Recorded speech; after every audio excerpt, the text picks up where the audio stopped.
My sister and her husband have been struggling with infertility since they got married 12 years ago. They've tried absolutely everything, from medical to spiritual, but unfortunately, nothing works. Now that she's approaching late 30s, they're starting to look into adoption, but it's also been a slow going. Since their financial condition isn't exactly stable from multiple rounds of fertility treatments they went through. I can only imagine the struggle, and I sympathize with her. But the stress this situation is bringing her and her husband honestly puts a strain on our relationship. My husband and I lost our best friends, Mason and his wife, Kate, 2 weeks ago in a horrible car accident. They left behind their son Pete, who isn't even 2 yet. It was so sudden and so heart-wrenching. We're still grieving, which lowers out contact with a lot of people, including my sister and Bil. Our main concern right now is ourselves and Pete, whose custody has come to us because we're both his godparents. Actively engaged in Pete's life since his birth. And because Mason and Kate have neither left a will nor have immediate living relatives who can take him in. We've decided to adopt Pete as soon as we can stomach the process. My husband and I never planned on having kids, and even if we did, this is absolutely not the way we want to go about it. The situation is far from ideal, but we're starting the adoption process yesterday, for Pete's safety if nothing else. We broke the news to our extended families and friends, letting them know that my husband and I won't be very available for a little longer because of this. I know my sister and brother-in-law will have something to say about this. I'm prepared for a few heated text messages or voicemails. However, I didn't expect them to turn up on our doorstep, crying about how unfair it is that we were given everything they wanted, and how we didn't deserve to be parents because we didn't go through what they had to. I've never seen my husband so angry before. He's usually very mild and gentle, but recent events have stretched our patience to the limits. We kicked them off of our porch, and I told my sister before she left that since our pain inconveniences her so much, I won't have her around me and my family at all anymore. I know she made a fuss about it, and now everyone has something to say to us. We turned off our phones, so we don't know which ones are cursing us and which one aren't. I know some did //r. My husband and I are both in pain and grieving, and we can't trust ourselves to be objective. For the sake of disclosure, my husband and I are both men. No, this is not a case of homophobia. My sister, for all her fault, was the first person to accept me for who I love. My boyfriend and I have been together over a year and living together about 6 months. He's an extremely light sleeper. We never used to have problems, but I'm now on medicine that causes me to have more insomnia, so it's harder for me to fall asleep. Lately, we've gotten into fights because he's being absolutely unrealistic about any noise in general. I can't clear my throat quietly, sneeze or even yawn without him grumbling, groaning, or yelling at me at how loud I'm being. When I say yawn, I don't mean some exaggerated TV yawn, but literally the sound of me silently taking in and expelling air from my mouth 3-4x over the course of 2 hours sets him off. Sneezing is very rare and it's also quiet, but if I have to make any noise, I do it as silently as possible. But it's not enough for him. When I was extremely sick with the cold, he made me sleep on the couch because I was having a tough time sleeping without being able to actually blow my nose to breathe. But when he caught it a week later, I gladly let him sleep in the bed and helped take care of him when he woke up in the night because he wasn't feeling well.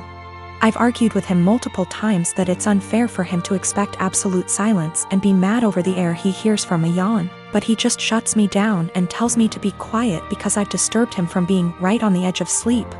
I understand that when you're half asleep you're particularly grumpy, we've all been there. But it winds me all the way up that I already constantly have to cater to the way he needs tons of space. Meaning I have to sleep pencil straight all night or on the side not facing him if I want to move my legs at all, and then this sound thing. I've had previous BFs who were heavy sleepers that snored, made lots of noise, and honestly that bothered me less than constantly having to be alert to his needs. He says that earplugs don't work and he only likes to hear the fan, so white noise is out of the question. I don't want to go downstairs because then I'll just stay up, and I don't want to keep taking melatonin every night, but I'm this close to not renewing our lease together next year if things don't change. It also makes me feel like if we got married and had kids, he'd just expect me to be up all the time dealing with the baby, so he can sleep, or complaining about his sleep, or if one of us was to have a chronic sickness that we'd have to sleep in different bedrooms, because of how selfish he is. I am 33 years old. I had a serious drinking problem since a young age. My dad was an alcoholic, so booze never lacked in our house. It nearly killed me when I was only 27 and was in the for alcohol poisoning. It was too close a call, and after that things had to change. With my wife's support, I went to rehab, and proud to say I've been sober 51/2 YRS. My flatmate invited our friends over yesterday. It was 7 of us in total, including his friend, Mark. I've met Mark maybe 3 to 4 times over the last 2 years, and while we're friendly, I honestly don't know him that well. But you can tell he's a party guy. Likes to get loud, take shots, makes gross comments sometimes, etc. Mark brought several cases of beer and a bottle of tequila with him, so everyone was drinking and having a good time. Mark kept offering me drinks the entire night, which I'd politely decline. It's like he made it his personal mission to get me to drink by egging me on, saying every time he sees me I'm either drinking a soda/water, and it's okay to let loose sometimes. He resorted to teasing me into drinking, calling me princess. I don't know what that had to do with not wanting to drink. All my friends there knew what I was like before, how bad my drinking was, so they kept trying to steer the conversation so he'd forget about me. But every now and then he'd hand me a shot glass or a beer and would not let it go even after telling him yet again that I didn't want to drink. My wife became uncomfortable with his behavior. I think she was worried I'd actually drink. She grabbed the shot glass from me, dumped it in the sink, and told him to stop it already. He looked between us and grinned like he understood now. Mark joked that maybe we should get my wife drunk first, then that'll get her to loosen up the leash she has on me. I'll admit, that made me see red. I got in his face and told him, actually I don't drink because last time I did I almost King died, so unless you want me puking everywhere and having seizures, you should shut up and leave my wife out of this. Wiped the smile off him real quick and he apologized. The rest of night went on and he finally left me alone. Our flatmate did confront me in the morning because he thinks I was too honest with Mark, and it wasn't his fault, he didn't know. He was just joking around and I made him feel bad. Our other friends agree he was being too pushy and deserved being told off. My wife agrees, so he's the only one right now that's taking Mark's side. He said I could have ignored him until he gave up instead of bringing up an uncomfortable truth from my past. Now yes, I could have just told Mark the truth without full details, but felt that's none of his business, and a no should have been enough. I only got carried away when he decided to include my wife in his jokes. So yes, I am wondering if I was a bit of an a-hole for what I told him instead of keeping the peace. Me and Diomara, she is 12 years old, have had a rough summer. She's been more defiant than usual. I've been dating her mom Mara for 2 years now. 9 months ago, they moved in with me, Maple.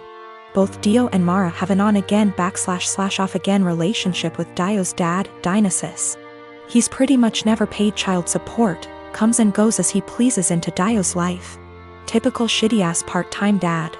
I've tried to fill the dad role in her life, while still understanding boundaries, taking things slow, etc. This summer Dionysus decides he wants to be a real dad and takes Dio in for a month. Good for him, not my business, and Mara agrees.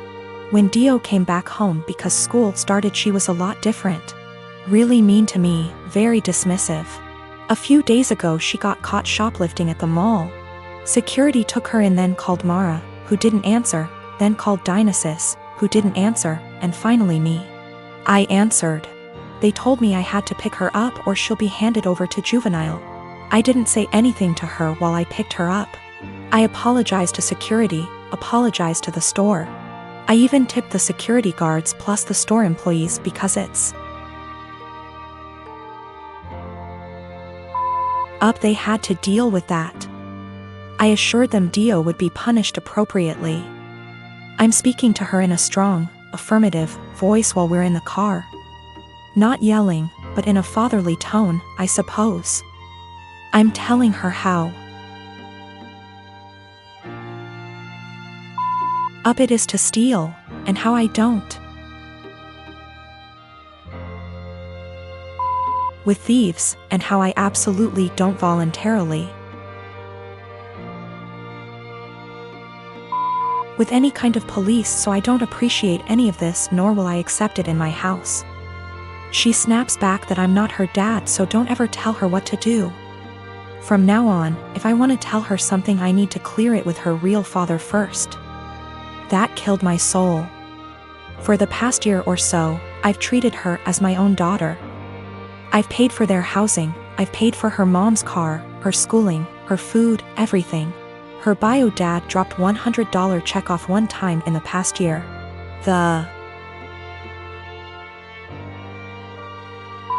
In check bounced, so I had to call him up and he brought cash over. I told Mara about all of this. She was appalled at what Dio said, but she never made Dio apologize because she's not wrong, you're not her dad. A couple of days later, Dio asks me for some money to pay for her uniform / accessories she needs for a sport she's involved in. I say, go ask your dad.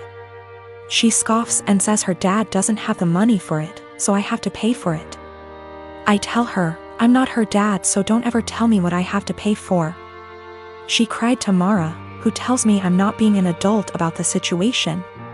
Mind you, I never received an apology or a thanks for our entire previous situation. Mara says Dio is a kid and I need to stop acting like a kid too.